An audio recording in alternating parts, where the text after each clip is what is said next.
दोस्तों नमस्कार, मैं सूर्यकांत आप सभी का फिर से स्वागत करता हूं भारत एग्री के हिंदी यूट्यूब चैनल में।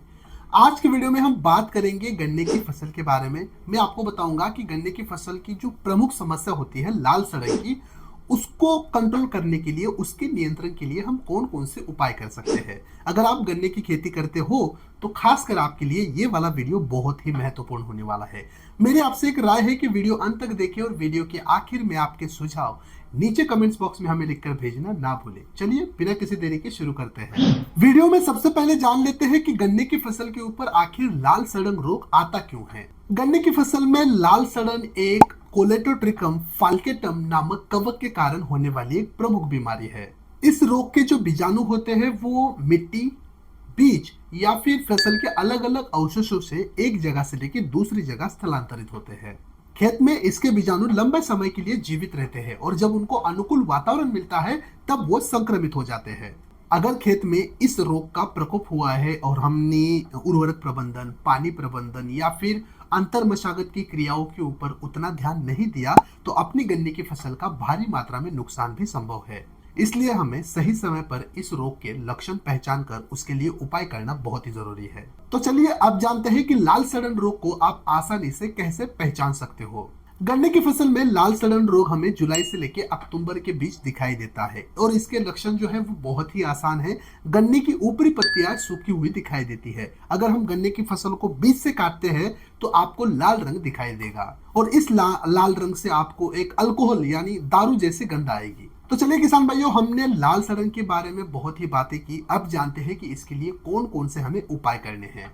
सबसे पहली बात यहाँ पर मैं बताना चाहूंगा कि दोस्तों, गन्ने की फसल में लाल सड़न रोग नियंत्रण के लिए कोई भी ऐसा एक छिड़काव या फिर एक दवा नहीं है। आपको गन्ने की फसल में एकीकृत रोग प्रबंधन अपनाना जरूरी है। यानी शुरुआत से लेकर आखिर तक हमें अलग अलग तरीके से इस रोग को कंट्रोल करना जरूरी है। शुरुआत से लेकर जैसे कि आपको गन्ने की बुआई के लिए अच्छे बीज का चुनाव करना बहुत ही जरूरी है, यानी रोग मुक्त बीज का चुनाव करना है। उसी के साथ हमें बीजोपचार भी करने हैं, यानी अलग अलग फफूंदनाशी या फिर कीटनाशी का इस्तेमाल आप बीज उपचार के लिए कर सकते हो ताकि शुरुआती अवस्था में इस लाल सड़न का प्रकोप ना दिखाई दे।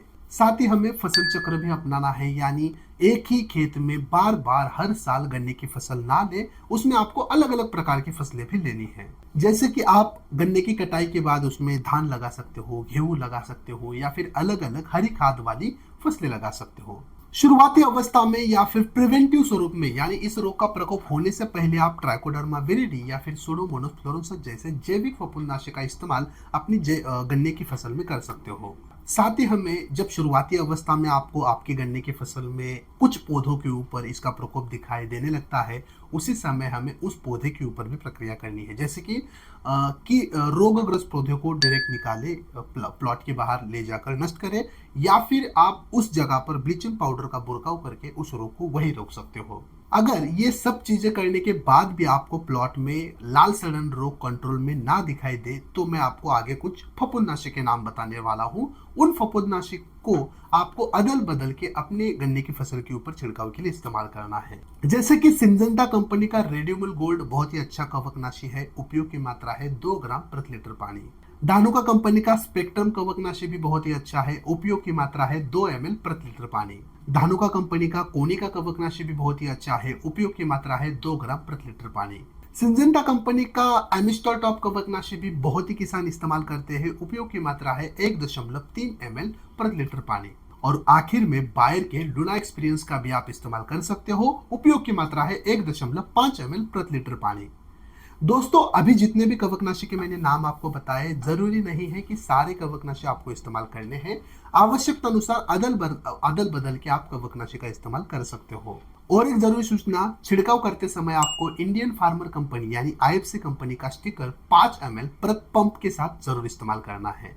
और अगर आपको अभी बताए हुए प्रोडक्ट घर बैठे ऑनलाइन भारी डिस्काउंट के साथ खरीदी करने हैं तो डिस्क्रिप्शन बॉक्स में मैंने लिंक डाला है, अभी उस लिंक के ऊपर क्लिक करें, भारत एग्री ऐप में जाए और ये सारे प्रोडक्ट भारी डिस्काउंट के साथ खरीदी करें। ओरिजिनल प्रोडक्ट है, फास्ट डिलीवरी आपको मिलती है और सबको डिस्काउंट मिलता है। तो मिलते हैं भारत एग्री के एक नए वीडियो में, तब तक के लिए धन्यवाद।